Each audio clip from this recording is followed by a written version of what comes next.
He said, I went to my doctor, and he said, in fact, he congratulated me on my rapid physical recovery.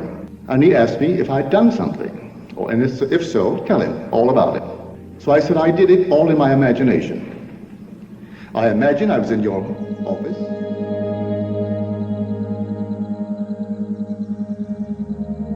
This man, I must tell you, is a very successful, I wouldn't say businessman, he's a writer.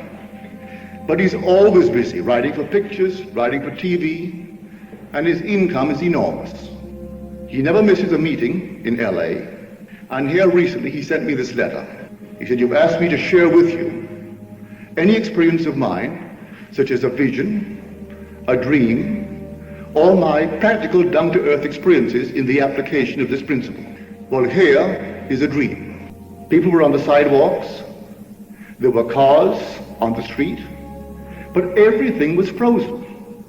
Three-dimensional, but frozen.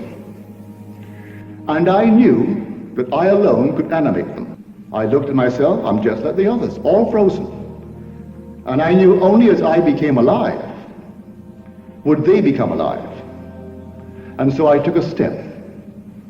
And I seemed to pass through an invisible curtain. At that very moment of taking the step, everyone became alive and began to move, the sound, the noise, the action, everything. And I knew there was something I was trying to remember.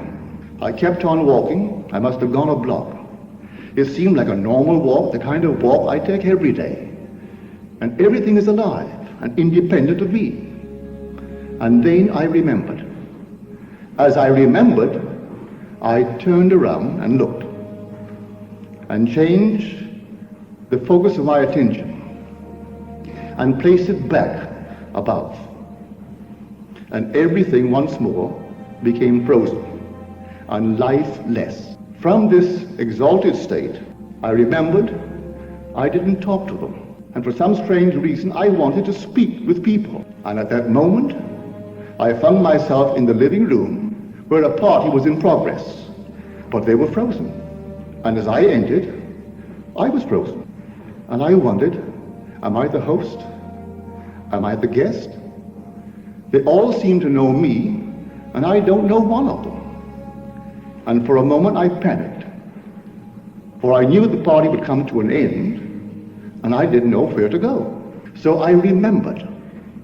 I completely forgot 1 second before as I became involved in the party. Then I'm trying to remember something. I remembered the Sunset Boulevard experience. Remembering that and how I escaped from it, I walked over to a seat, a chair.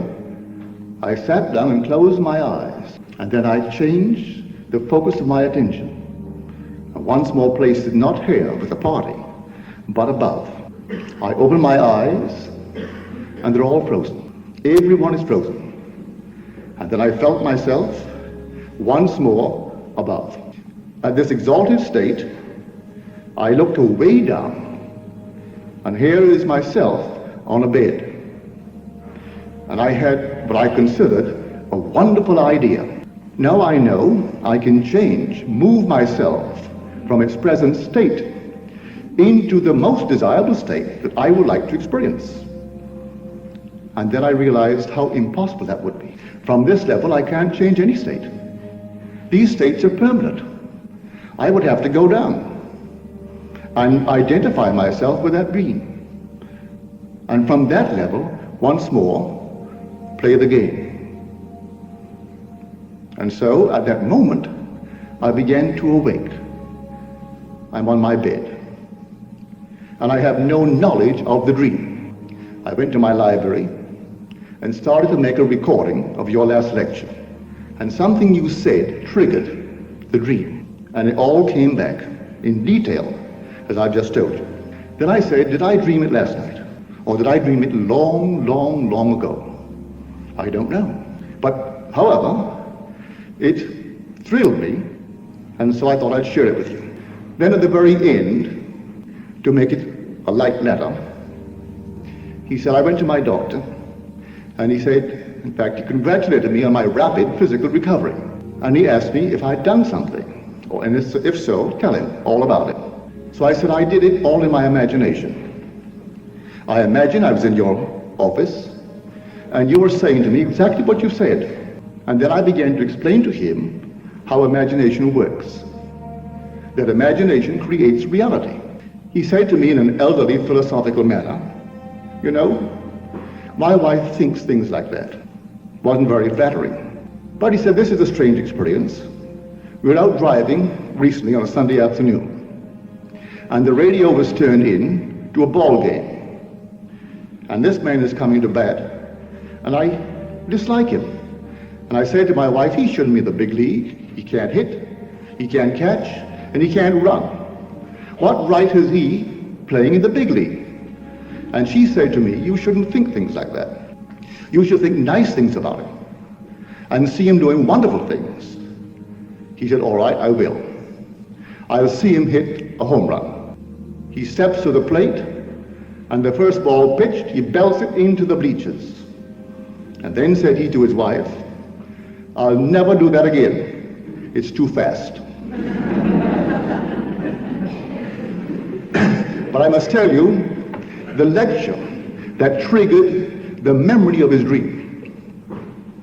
For here we all are seated in this room, and we think we are here and completely this. And what his dream signifies, we will not take to heart. And yet you're the animating power of the universe.